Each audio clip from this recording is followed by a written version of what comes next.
I am here at Fitz Cycles in Santa Rosa, California to pick up a new piece for an experiment that we are going to be running here at the Henry Wildberry Show.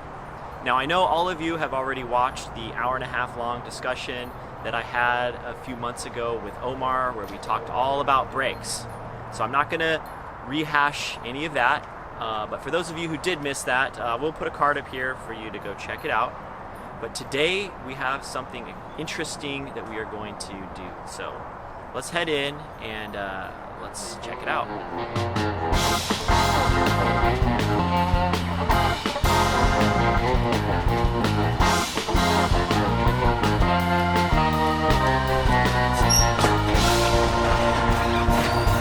Good. How you doing? Good. How are you doing? Good. Hey, How you doing, Miss Cools? Very good. Come on in. so what did we got here, John? So we have a kind of a prototype fork that's going to be going on your bike, and you're trying out center pull. Well, no, you might go to center pull brakes, but you're going to be trying out these Tektro side pulls to see if they have enough stopping power for you. And if they don't, then we're going to braze on some pivots for center pull. So this is 1/8" steer for a all-road bike. Okay. You've got about 60 millimeters width on the inside. I kind of did a little bit of carving on it just to change it up a little. These are some Kaisei blades. Kaisei, I'm not really sure how you pronounce it, but those blades. I think it's 0.9 at top. I'd have to review the specs at the bottom, but more inappropriate for this type of bike.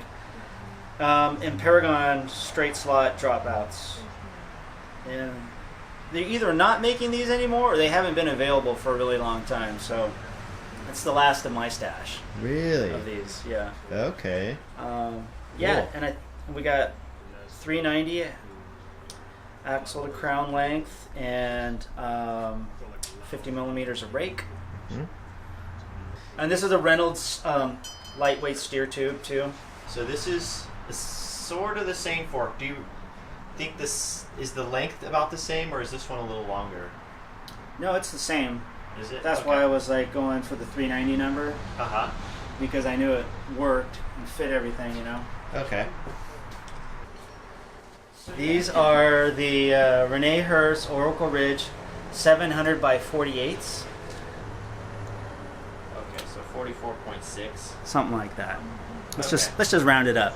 Granted, I think these internal width of these rims, I can't remember offhand, they are a millimeter, couple, maybe 2 millimeters, not as wide as Rene Hurst recommends to get the full volume, but these measure out to that. Okay. Yeah. So not quite as big as they advertise, but maybe close enough. Yeah. Um, Yeah, and So you it- had these tires on and inflated for several weeks, if not a couple oh months. yeah, a couple months at least. Couple months. Yeah, because I know they say that they do stretch out over time. Right. I don't think they're going to stretch out 3 more millimeters, but No. I mean they did. These actually did kind of squeeze in there. Not too bad. Okay, so So this is kind of where the brake pads sit, you know, in the slots, and where it looks, you know, relatively centered on the rim. And I think that would change depending on how rim surface you have, you know, in terms of the width or height of it.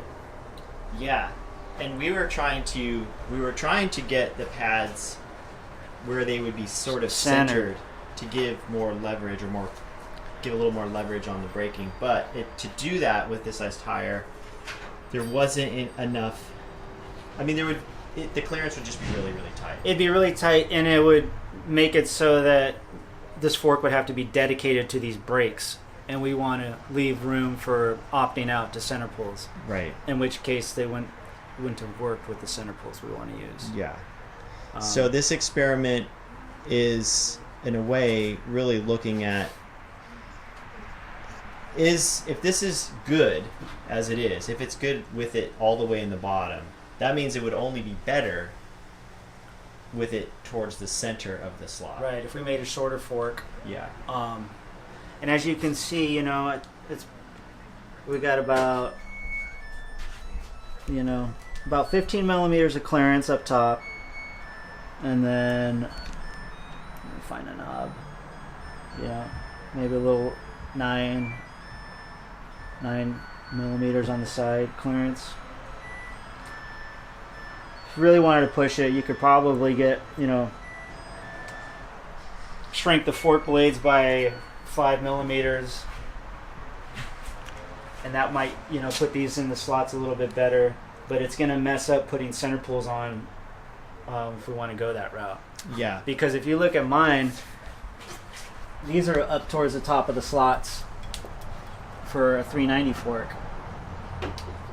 Aha. So Yeah. I'll be able to, if we switch back to center pulls, then I would actually get to slide the pads further up on these brakes, which would give this brake a lot more power. Yeah, and you have the advantage of putting a bigger tire. Yeah. Now, if we used a different fork crown, we might have been able to keep the 390 length and, or no, shrink it a little bit more and still have the opportunity to put center pulls on. Because the way this slopes down, I can't really move these posts up much any higher because it hits the crown, you know? Aha. I see. Where if we use like a flat crown,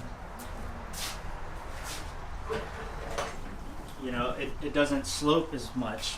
I mean, it slopes very little. So it gives more room on the fork blade to mount the pivot. That's not the way we went, so this is the way it is. So the other thing I need to get while we're here is I want to swap out these brake pads with the salmon colored pads by Cool Stop. So I think those are the ones that give you the best braking performance. So I want to go over to the bike shop and see if we can find some for these style of brake holders. See if they have them. Hopefully they do.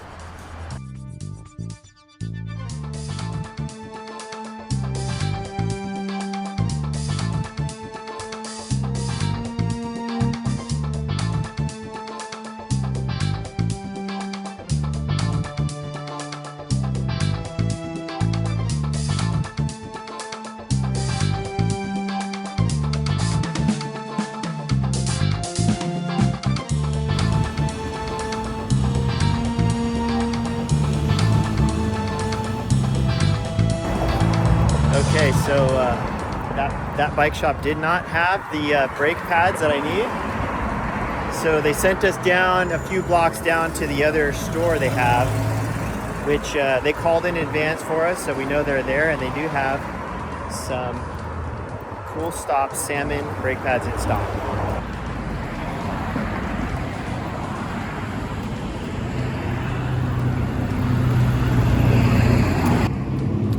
Called NorCal Bike Sport.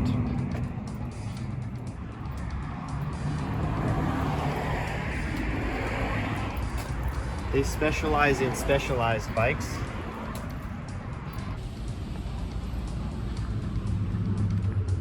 Got him.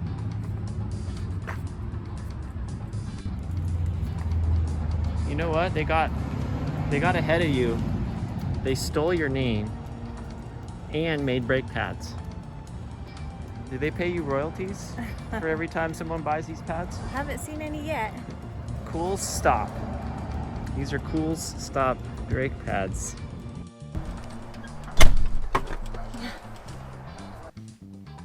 Let's set this up here.